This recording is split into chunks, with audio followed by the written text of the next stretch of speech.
What you are about to hear is the true story behind the science fiction novel The Three-Body Problem.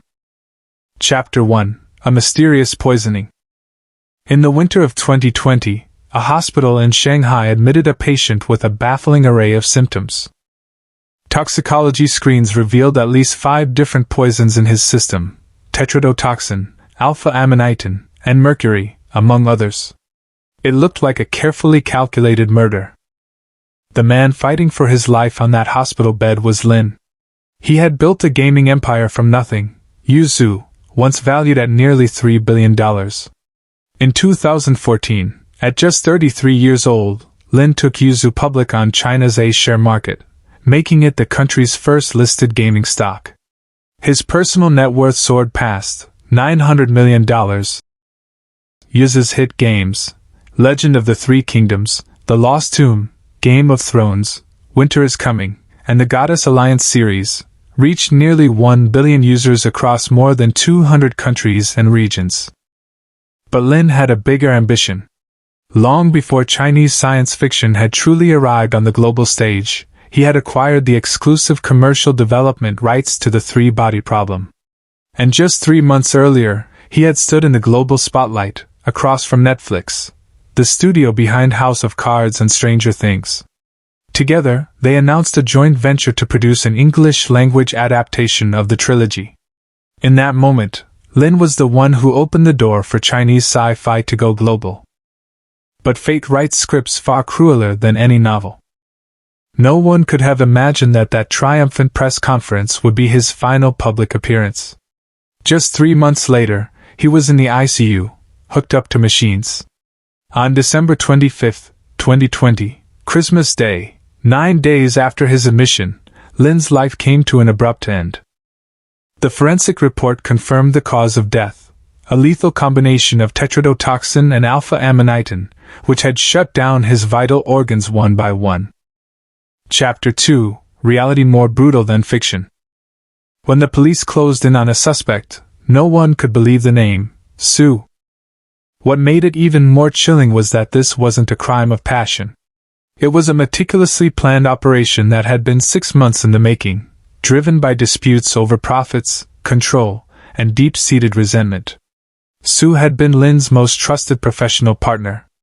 Armed with law degrees from China, France, and the USA, $3 million annual salary, and full control over the Three-Body IP's commercial development, Su was, in many ways, the man destined to lead the Three-Body universe to the world. Instead, he chose the most extreme path imaginable, and brought it all down with his own hands. Chapter 3: The First Man to Bring the Three-Body Problem to the Screen. In 2015, the Three-Body Problem exploded onto the global stage. It became the first Asian novel to win the Hugo Award, science fiction's highest honor. The media hailed it as the moment Chinese sci-fi truly went global. Legend has it that even President Barack Obama had his staff email the author, Lu, to ask for the third book's release, a story that was later confirmed. But while the novel's global fame skyrocketed, its film and IP development languished. The problem lay at the very source. Back in 2009, Lu had sold the film and TV rights to The Three-Body Problem to a couple for a paltry $15,000. Then, after the novel's explosive success, the couple demanded a staggering $45 million from any buyer, including Yuzu. The negotiations dragged on for years, deadlocked. The breakthrough came in May 2017, when Su joined Yuzu. Armed with his legal expertise, he took over the stalled acquisition.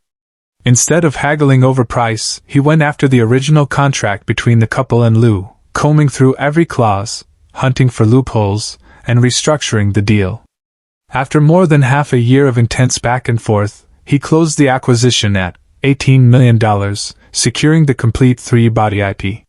In December 2018, Yuzu established Three-Body Universe Company, the global exclusive rights holder for the development and commercial expansion of the trilogy.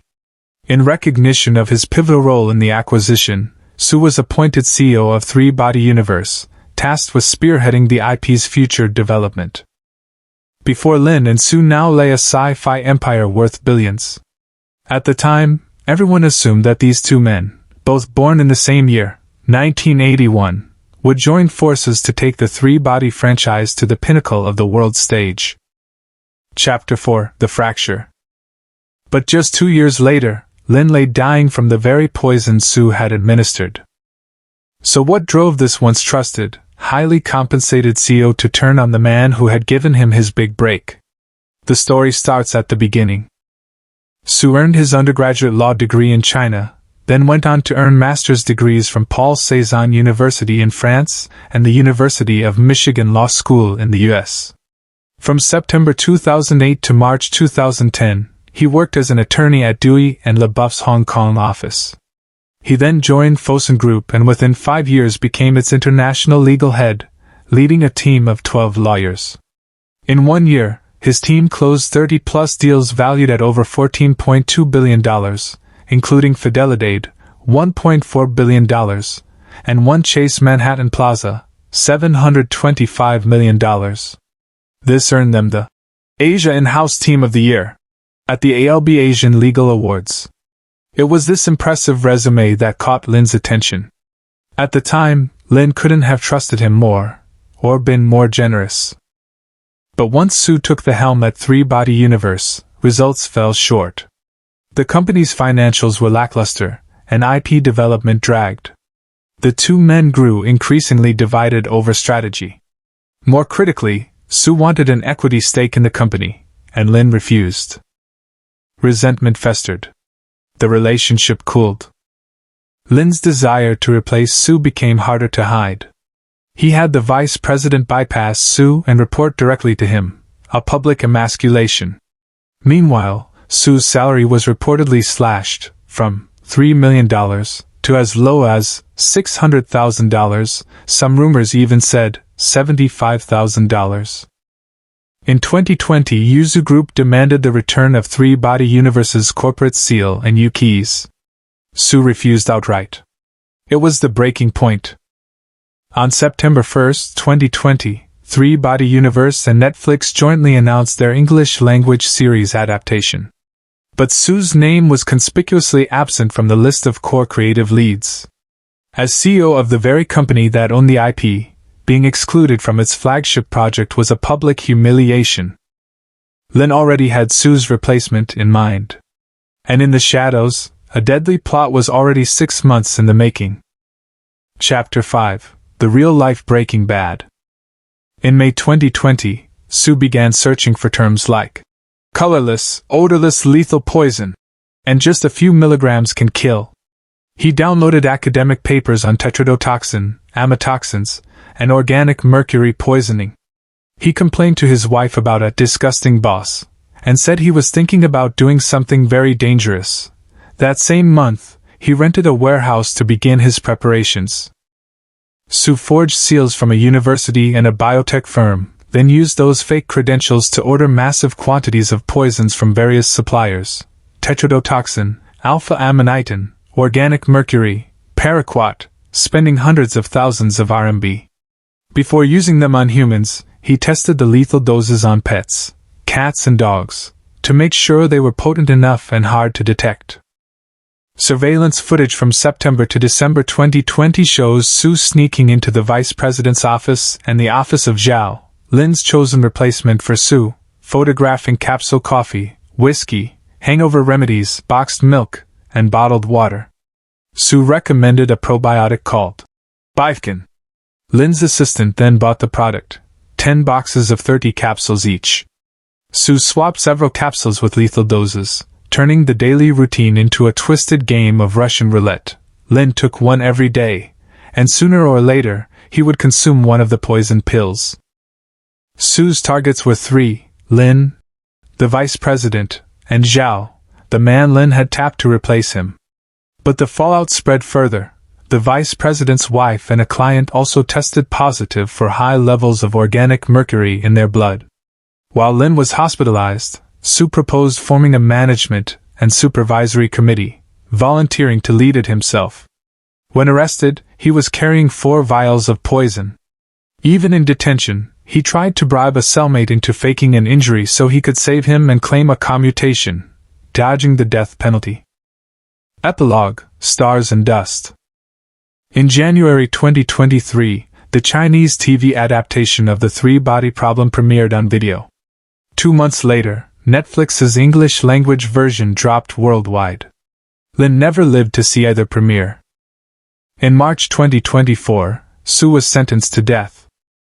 Two men, both 39, once shared the same dream of bringing the three-body problem to the world, but ended up on opposite sides of an abyss, their fates intertwined in the most tragic of ways.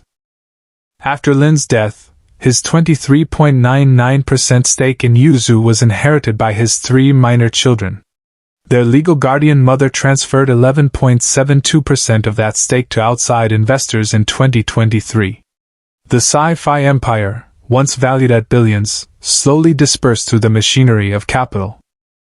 But when we close the book and look back at the real world, we are forced to face a grim truth. In the face of money and desire, sometimes reality is far more brutal than science fiction. The three-body problem changed many lives. For Liu, it was a stroke of fortune, a former power engineer who became a globally celebrated sci-fi master. For the couple, it was a jackpot, $15,000, investment that, a decade later, sold for $16.4 million. But for others, it became a curse. For Lin, it was a dream that slipped through his fingers just before dawn.